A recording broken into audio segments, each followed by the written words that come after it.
$200 raise here by Jay. He's really starting to open it up. Alex's call with deuce 5 of diamonds, and Paul has made a smooth call in the big blind with jacks. And Jay loves to do that. Jay kind of watches, wow, look at the flop for Jay. Yeah, and he's flop trip 9s, and he's going to bet right out here. Now, is Paul going to get involved here?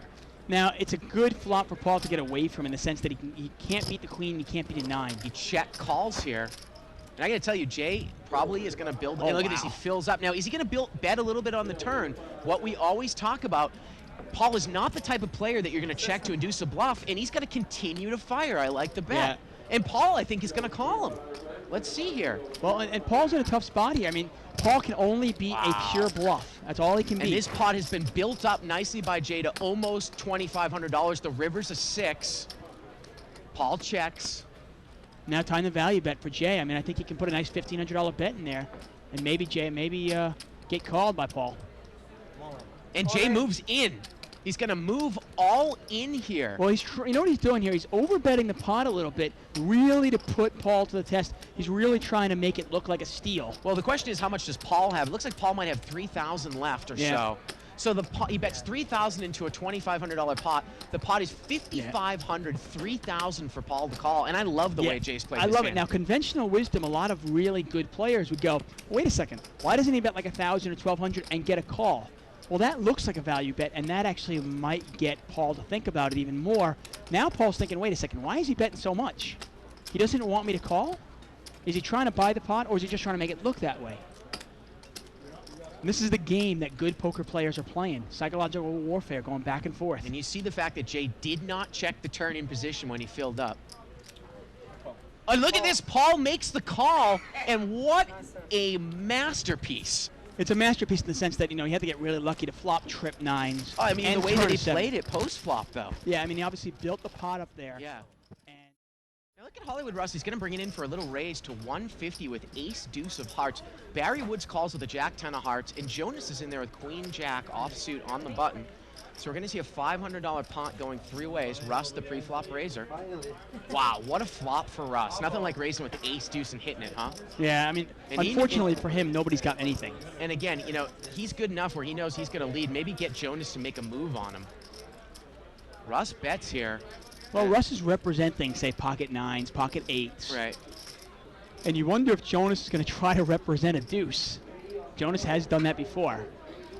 Is he going to get mixed up here? And this is very ill-timed because Russ has hit trips right away on the flop. And boy, Jonas is reaching for chips. And he makes the smooth call, and you know he's got to be setting up a play here. Of course, he's smooth calling to set up a play to represent here. Turns is 7.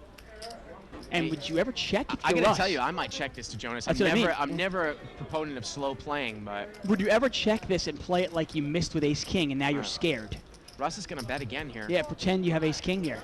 He's going to bet 450. He's betting real weak. He's betting about 40% of the pot. And that's another way you might bet weak and try to get maybe Jonas to come over the top of you here. Well, that's one of the things with betting your hands in a table like this. Now, I got to tell you, I agree with you, though. I probably bet the flop. When I get called by Jonas, I'm going to shut down and act like I have ace-king and let him bet it. And let's see what Jonas is going to do. You would think he's probably going to make a move on this street if he's going to make a move. And there it is. He makes the move here. And you know what? I got to hand it to Russ. He's made more money than I would have. I probably would have checked it. Jonas probably would have bet it. He's going to make it 900 more, which means the pot is now $3,000. 900 for Hollywood Russ to call.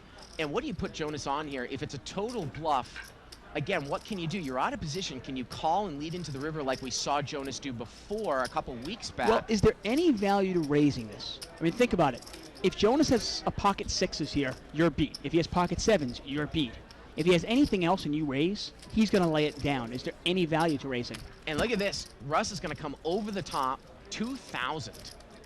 Back over the top here. Yeah, and this is the spot where you're wondering if you're Russ there, there's really no value to raising this. Jonas has either probably got a full house, an overpair, or absolutely nothing. He has come back over the top for 2,000. The pot is now 5,000. 2,000 for Jonas to call. One of the other things that Jonas, might raise there, I guess on the turn, you might think maybe 6-7, but again, he loses to any overpair because of the lower I mean, board. Jonas isn't stupid. He's not going to Yeah. raise 6-7. If anything, he's going to do a crying call with 6-7. The only question is there any way, it was a raised pot, is there any way Jonas could have smooth called with, say, aces, kings, or queens? And if Jonas has one of those hands, there's no way you're putting Russ on a deuce here. Oh, look at this, and Jonas moves all in.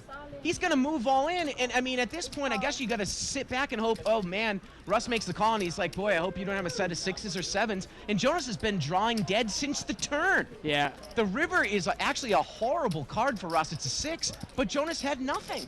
I'm Yeah. amazed Russ came back over the top, and that pot, Jonas is all in for, I think, 4,000 more. That pot's going to be about $13,000 right there. You almost get the hint there when Russ comes back over the top that he's not really that scared. Well, the question is, if you put Russ on, and I'm assuming Jonas probably put Russ on, say, 9s or 10s, right? Yeah. And Jonas is trying to represent either a bigger pocket pair or a deuce, right?